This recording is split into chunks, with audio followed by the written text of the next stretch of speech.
There is a taste in here that you cannot find in other vegetables. And the more you eat, the more it's become tasty and you keep on, asking for it. What this farmer in Hawaii is talking about is not a vegetable, it's a tree. And while Vicky Domingo says it has an unusual flavor, there's more to this tree than meets the taste buds.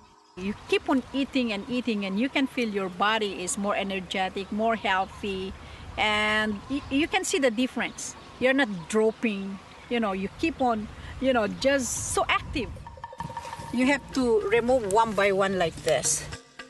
Domingo says she has grown this tree on her farm for more than 25 years. She harvests moringa twice a week, all year round.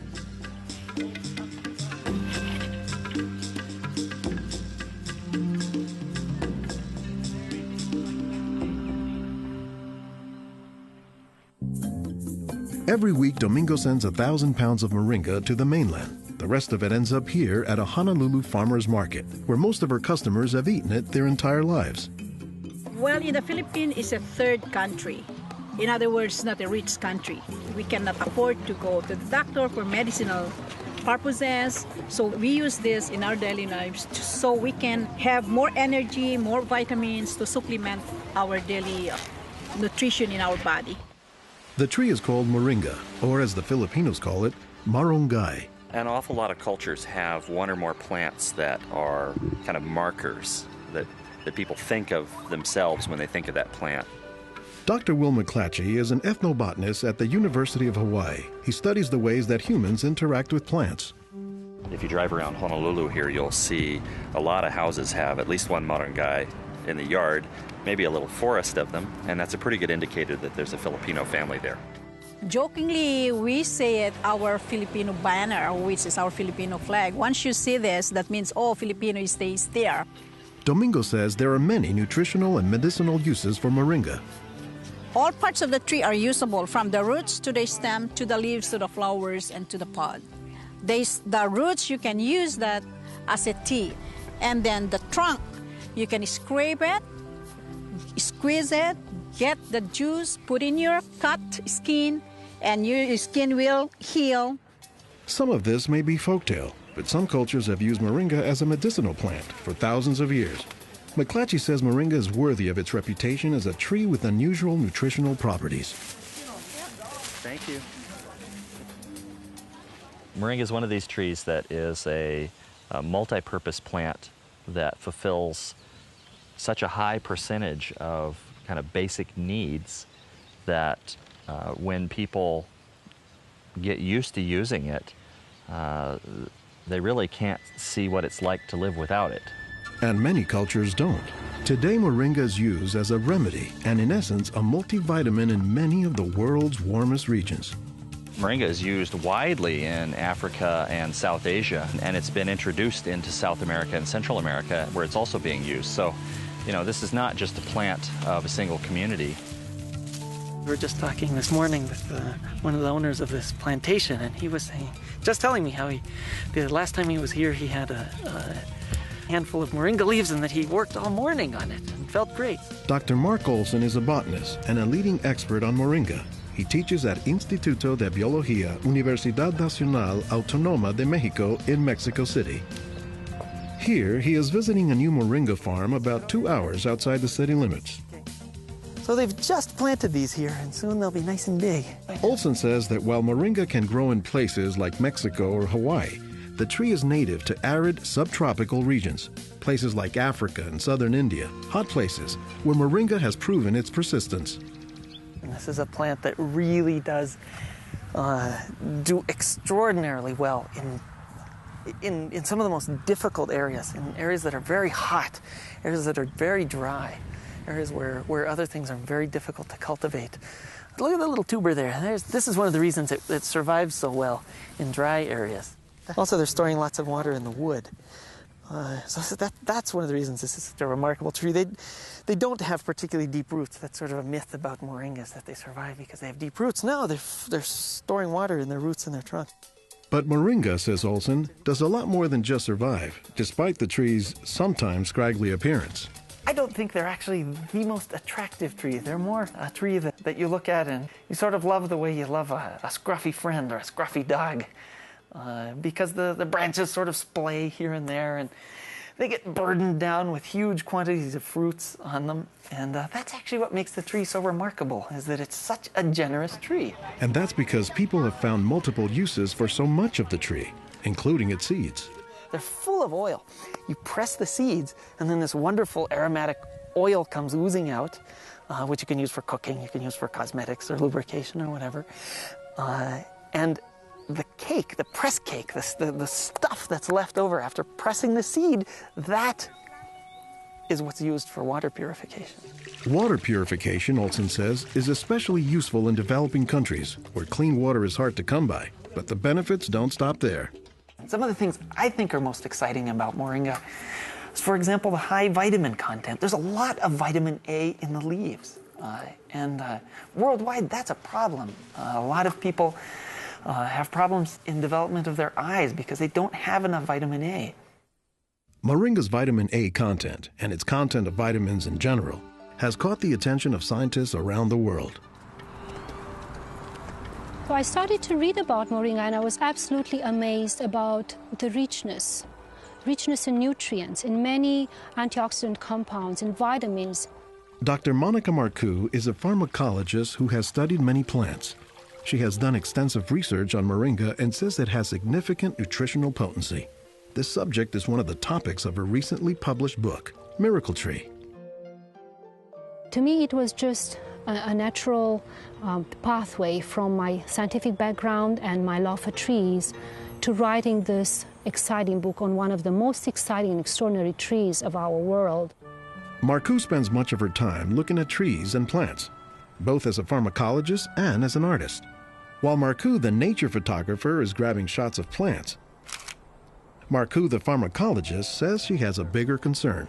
We are having an epidemic of cancer and cardiovascular diseases and many other chronic diseases. It's because we basically do not eat what we are supposed to eat. Most of the plants are famous for a particular type of nutrient, like for instance the orange or the lemon is famous for a high content of vitamin C. The spinach, for instance, on the other hand, is famous for its iron content. Moringa is very unusual because this single plant contains a wide variety of nutrients, but also in quite very high amounts. Marcoux says this concentration of nutrients combined with low calories and low sodium content makes moringa an ideal energy food or supplement that can help offset the typically unhealthy Western diet. Many of the Westerners are also deficient in antioxidant and anti-aging substances that are mostly found in plants. Antioxidants, according to the National Institutes of Health, protect the body's cells and may prevent cancer. And Marcoux says moringa is a treasure trove of antioxidants that happen to work hand in hand. Antioxidant substances and antioxidant vitamins work together in the body. For instance, it's known that selenium works better in the presence of vitamin E. Moringa has high amounts of selenium and has also vitamin E. While many plants contain antioxidants, Dr. McClatchy says that moringa is also high in the nutrients we usually associate with meat. Moringa is well known for being a good source of leafy green vegetable protein.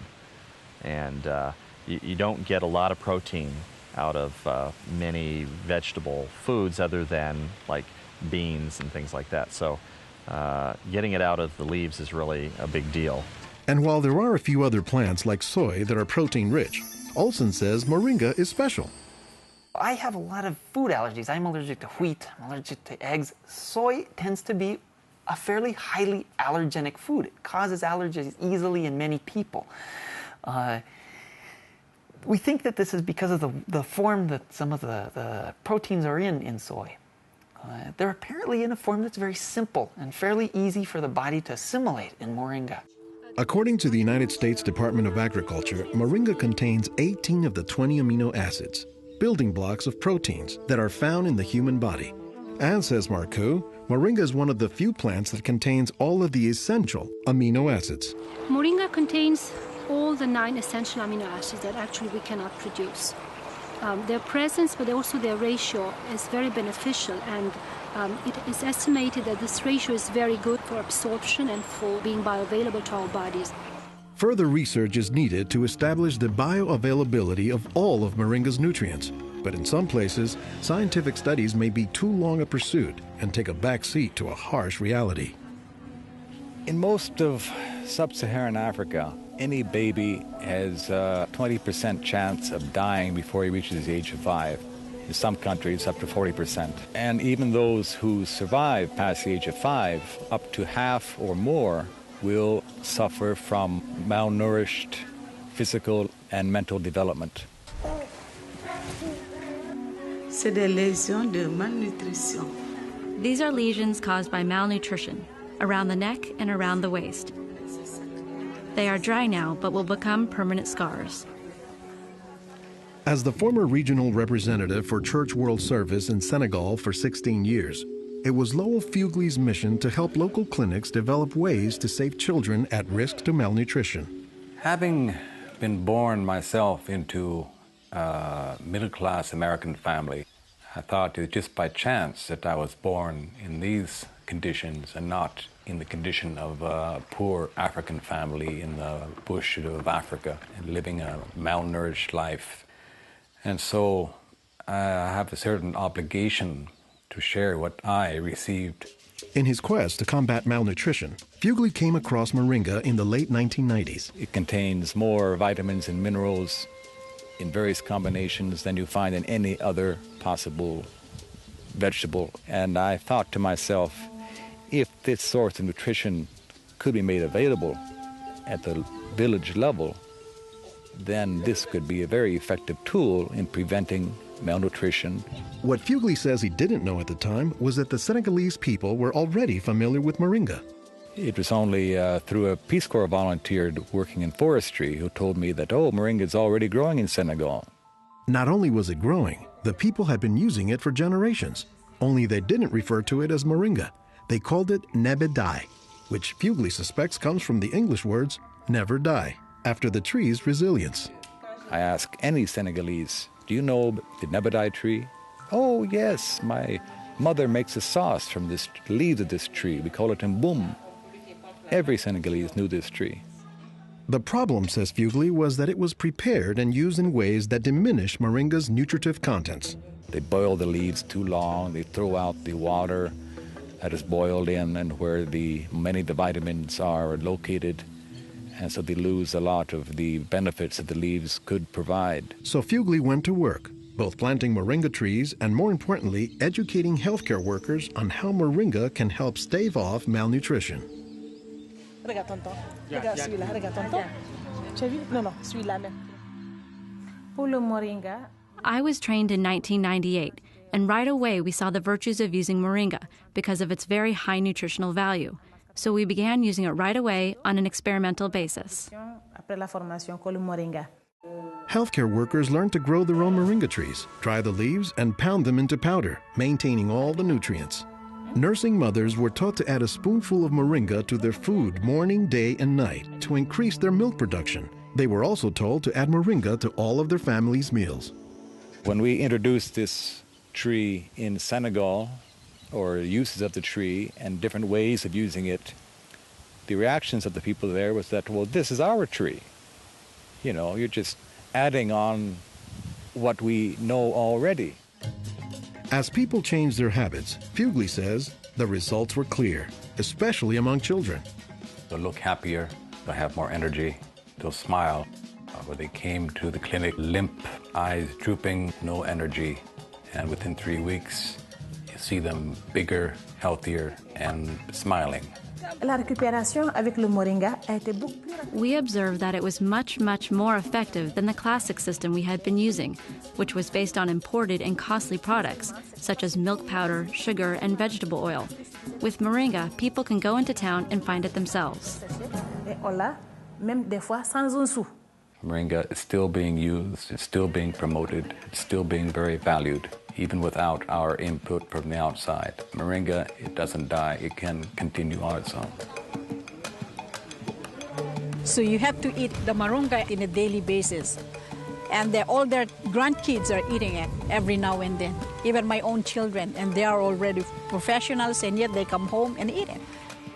And while moringa is mostly considered an ethnic food, the trend, says McClatchy, is that more nutritious plants, like moringa, are finding their way into the mainstream. Our diets are pretty bad, although they are improving. But one of the reasons they're improving is because we're starting to adopt more and more of these kinds of plants. I've been in villages where the only trees that survive and grow well are Moringa oleifera, which is really amazing when you consider how many useful things the tree provides. Moringa it comes very close to being a perfect source of nutrients in terms of variety and concentration. So that is, I think, very unique about this moringa tree.